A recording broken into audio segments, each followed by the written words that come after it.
श्री राहुल रमेश अत्राम बापोचे परिषदेतील पोलीस अधीक्षक सोलापूर गावी आणि सहाय्यक परेड कमांडर श्री शरद नारावकर राखीव पोलीस निरीक्षक यानंतर पथक आहे एसआरपीएफ राष्ट्रीय राखीव पोलीस बल क्रमांक 10 या पथकाचे नेतृत्व करीत आहेत पोलीस उपनिरीक्षक श्री राजेंद्र बारई आणि त्यांना सहाय्यक करीत आहेत पोलीस उपनिरीक्षक हिरालाल मावस्कर. 6 मार्च 1948 रोजी एसआरपीएफची स्थापना पुरंदर पुणे येथे झाली. एसआरपीएफचे राज्यात एकूण 19 गट असून या पथकाचे नेतृत्व करीत आहेत पोलीस उपनिरीक्षक विष्णू बसिने आणि सहाय्यक करीत आहेत पोलीस उपनिरीक्षक रघुनाथ जाधव.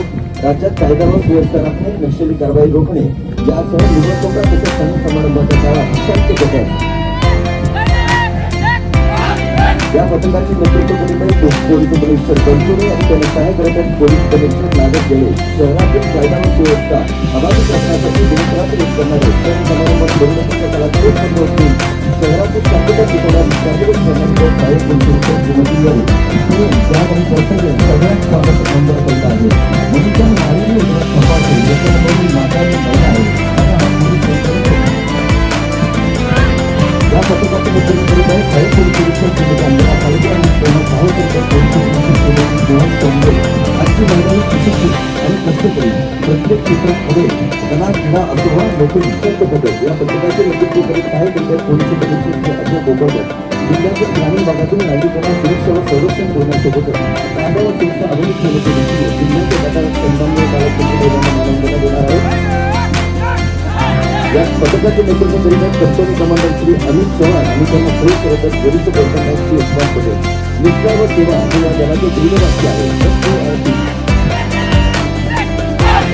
या पथकाचे नेतृत्व करीत आहेत पोलीस उपनिरीक्षक श्री प्रकाश गंगोरे आणि सहाय्यक करीत आहेत पोलीस उपनिरीक्षक श्री प्रशांत सत्तादे. शहरात कोणत्याही कायदा व सुरक्षेचा निर्माण झाल्यास हे पथक अत्यंत प्रिय जनजागृती करून ठराविक सामाजिक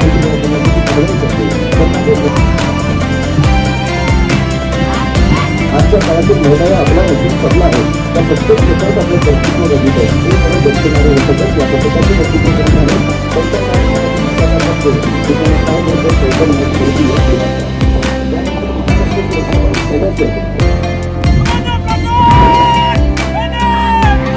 या पथकाचे नेतृत्व करीत सुरक्षा रक्षक श्री गुरुनाथ गौडवरून सुरक्षा पर्यवेक्षक श्री नरेश गोडकर. महाराष्ट्र सिक्युरिटी फोर्स ही महाराष्ट्रातील एक सरकारी सुरक्षा एजन्सी आहे. राज्यातील सार्वजनिक क्षेत्रातील उपक्रमांना अधिक चांगले संरक्षण आणि सुरक्षा प्रदान करण्याच्या उद्देशाने महाराष्ट्र सुरक्षा. यानंतर रिलायन्स एनसीसी बटालियन मुलांचे विरुद्ध पथक या पथकाचे नेतृत्व करणारे सिनियर अंडर ऑफिसर कुमारी संजय पुजारी आणि सिनियर अंडर ऑफिसर कुमारी प्रियंका राठोड. एकता आणि अनुशासन हे एनसीसीचे ब्रीदवाक्य आहे. एनसीसी म्हणजे नॅशनल कॅडेट फोर्स स्थापना झाली. यानंतर एनसीसी सेंट्रल बटालियन मुलांचे विरुद्ध पथक या पथकाचे नेतृत्व करीत आहेत senior under officer Kumar Mahesh Shinde आणि ज्युनियर अंडर ऑफिसर कुमारी कावेरी जयपटे. शिक्षक नेतृत्व धर्मनिरपेक्ष दृष्टिकोन यापूर्वी इस्लामी देशातील इस्लामच्या सुरुवात करण्याची निश्चित पथक करीत आहेत कुमार सिद्धार्थ गायकवाड आणि कुमार रहमान तांबोळे आणि प्रशिक्षक आहेत महिला पोलीस हवालदार श्रीमती मीरा भिसे. शालेय विद्यार्थ्यांमध्ये विविध मुद्दे विभागित तसेच त्यांच्या मनात पोलिसांविषयी असणारे एमआरडीसी सोलापूर आरक्षीचे पथक या पथकाचे नेतृत्व करीत आहे कुमारी साक्षी मांडवर आणि तिला सहाय्य करीत आहे कुमारी सुप्रिया कोली. प्रशिक्षक आहेत महिला साहेब रोजगार निलोफर आरक्षी म्हणजे रस्ता सुरक्षा दल. या दलाच्या वतीने मागील शाळेतील बाल सैनिकांना प्राध्यापकांकडून. प्रजासत्ताक दिन आज साजरा होत आहे. सोलापूरकरांना काय शुभेच्छा? सोलापूर वासियांना प्रजासत्ताक दिनाच्या मनापासूनच्या शुभेच्छा आहेत. आणि सोलापूर शहरामध्ये, सोलापूर शहर असेल, जिल्हा असेल, प्रगतीच्या दिशेने वेगानं पुढे जावा आणि या सगळ्या प्रक्रियेमध्ये संविधानाचा सगळ्यात मोठा वाटा असतो. खास करून खूप मोठा संविधानाचा उत्सव नुकताच शहरामध्ये पार पडला. प्रचंड उत्साहाने शहरातल्या जनतेनं, मतदार बांधवांनी त्यामध्ये भागही घेतला आणि शहराच्या विकासासाठी जी लोकशाही प्रणालीमध्ये जी निवडणुकीची प्रक्रिया असते ती पार पडली. शहरानं पुढील 5 वर्षासाठी शहराची सेवा करण्यासाठी 102 लोकप्रतिनिधींना निवडून दिले. त्याही लोकप्रतिनिधींना मी मनापासून शुभेच्छा देतो. त्यांच्या हातून सर्वोत्तम या शहराची सेवा घडावी अशा पद्धतीच्या भावना व्यक्त करतो. तंबाखू मुक्ती शपथ आता आपण काही वेळापूर्वी घेतली, मात्र आता राज्यामध्ये विशेषतः साताऱ्यामध्ये एक मोठी कारवाई पोलिसांनी केली. जवळपास 6,000 कोटींचं ड्रग्ज पकडण्यात आले. कशा पद्धतीने आपण बघतो की तंबाखू मुक्तीचा असेल, व्यसन मुक्तीचा असेल, या सगळ्यावर शासन खूप मोठं काम करते. त्याचाच भाग म्हणून आपण बघितलं असेल की अशा मोठ्या मोठ्या कारवाया होत आहेत. खास करून आज साताऱ्यात झालेली कारवाई त्याचं प्रतीक आहे. भविष्यामध्ये या सगळ्यांच्याकडून जे बेकायदेशीर तंबाखू विक्री असेल किंवा ड्रग्जचा विषय असेल त्याच्यावर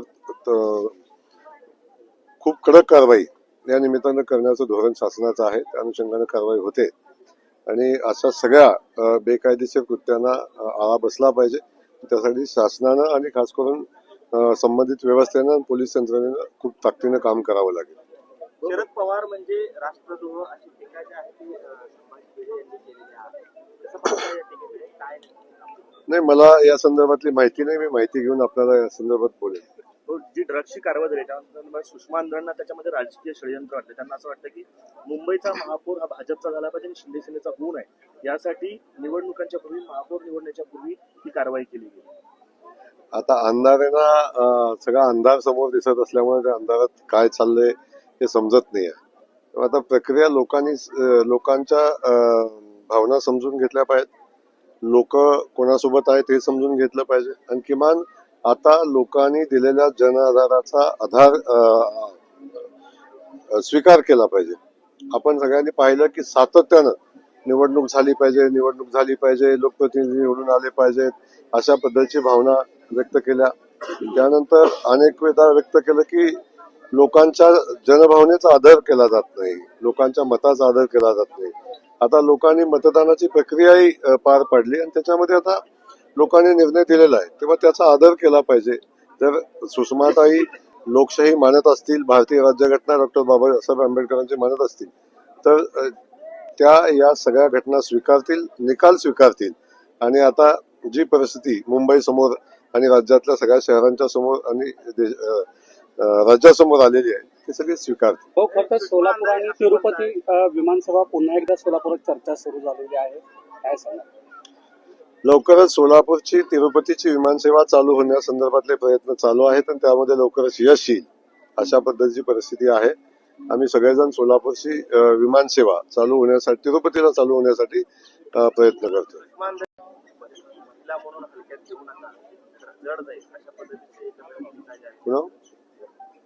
माझ्याकडे पेनड्राईव्ह आहेत, काही सीडी आहेत, पेनड्राईव्ह आहेत, अनेकांच्या अनेक गोष्टी आहेत आणि जयकुमार गोरेंबद्दल तर बोलायला लावतो असं देखील त्या म्हणा. ताईना हलक्यात घेणे, ताई आता किती दिवस धमकी देतात, त्यांना शुभेच्छा आहेत.